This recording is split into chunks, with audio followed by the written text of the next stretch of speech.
We can still see their stylized portraits in stone, but what did they really look like? I asked Dr. Ali Osman of the University of Khartoum. Oh, they look like me, of course. I am a Nubian. Very much the Nubians of today are the Nubians of yesterday. We got to understand that rather carefully, because the Nubian culture actually have not yet been very much explored. The Nubians from within. I, the Nubian, what I do and how I behave, wouldn't have changed that much from what the medieval Nubians have done. But the influence that were coming on us as Nubians, starting as early as, you could say, the Egyptian, and coming down to the Muslim and Arab influence, have been changing. That does not mean that the Nubians have changed. But this identity has had to survive many foreign incursions and even conquests.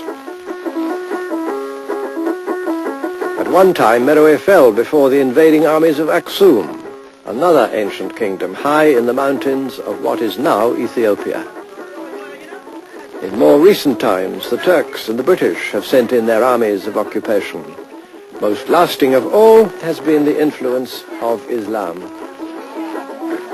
But through all these changes, the Nubians have done more than retain their identity.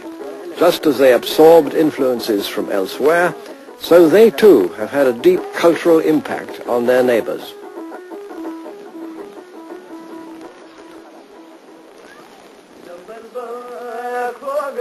They build now as they've always built, in all probability just as the people of Meroe built, with an old effort-saving rhythm, constructing mud walls to defy the scorching heat of the Nubian summer.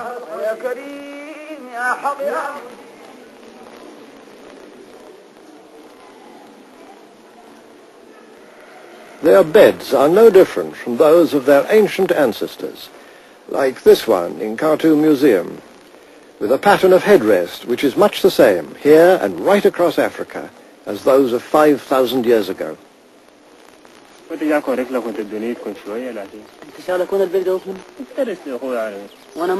the traditional clan marks cut into this Nubian's face can be seen, exactly reproduced on a stone relief which decorates one of the pyramids just a couple of miles away.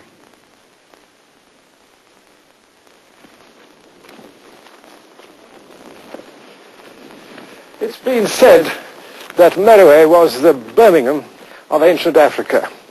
And that wasn't altogether a flight of fancy, for the people of Meroe had a very extensive iron-making industry. Just consider this enormous pile of industrial waste, of slag. It proves that among the major activities of the people of this flourishing city was to smelt iron. And here is a bit of the residue. A few yards away stood the great temple of Ammon, Meroitic, although dedicated to a very Egyptian god. And somewhere in the sand, if I can find it, there's another remarkable fragment of inner African originality. Here it is, a stone inscribed with a fully operative script that was invented for the African language of Meroe in the 3rd or 2nd century BC. 23 signs for letters and a word divider. One of the earliest alphabetical ways of writing invented anywhere in the world, and still a puzzle for modern scholarship.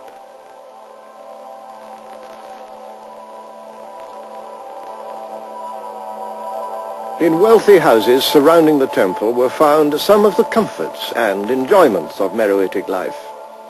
The style of these pots is uniquely Nubian and repeated nowhere else in the Nile Valley.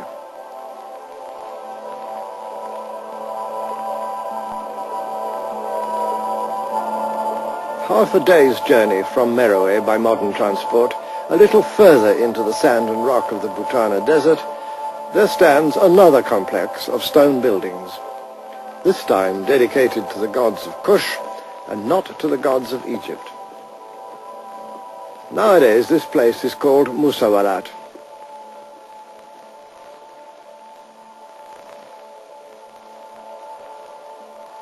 Strange hints remain among the ruins, like this old lion in the sand. But what were these buildings for?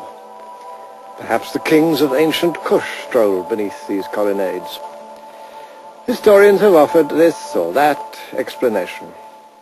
My own is that the principal function of this unexampled and powerful building made it unique in the ancient world. This function, I think, was for the taming and training of the great African elephant. That seems to be the best explanation of the remarkable stone ramps which occur here, like this one, and that one over there, and another long one going over there. We can accept that the taming of the African elephant, bigger and more difficult to handle than its Indian cousin, had become a speciality of the Cushites of Meroe. With their skills, they converted this, the greatest of Africa's wild animals, into the military tank of the ancient world. When Hannibal of Carthage invaded Roman Italy across the Alps, he had 38 war elephants in his army.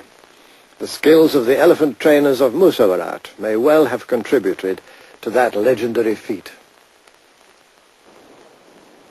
These temple walls provide a surprising reminder of much greener times with abundant pastures for domestic grazing. All that has vanished. As the desert advanced from the Sahara, the civilization of Meroe disappeared. Today, away from the banks of the Nile, only nomads can survive.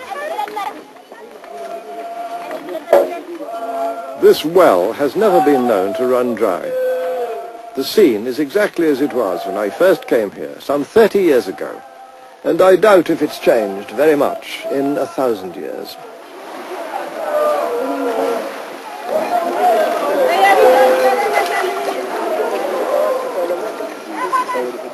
Proud and self-sufficient, these people seem untouched by the modern world. It's rare to see a single mass-produced item among their belongings, or anything made of plastic. It's as if they share a determination to rely on nothing but themselves and their animals. Visiting Europeans have usually made the mistake of judging the degree of civilization among different peoples by the number of their possessions.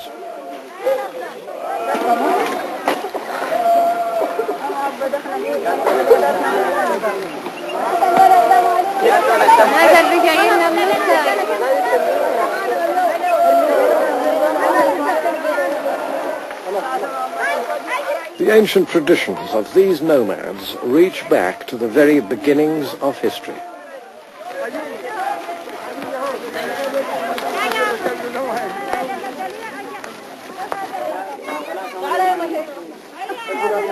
And should they still remember their ancient gods, those too are still here, not yet swallowed up by the encroaching sand.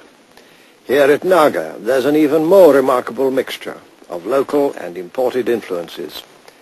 King Natakamani triumphs over his prisoners in a very Egyptian style. The python, on the other hand, was an inner African religious symbol, regarded in many lands down to this day as a figure of spiritual power. And this representation of the lion god looks quite Indian with his 3 heads and 4 arms, but he too is uniquely Meroitic.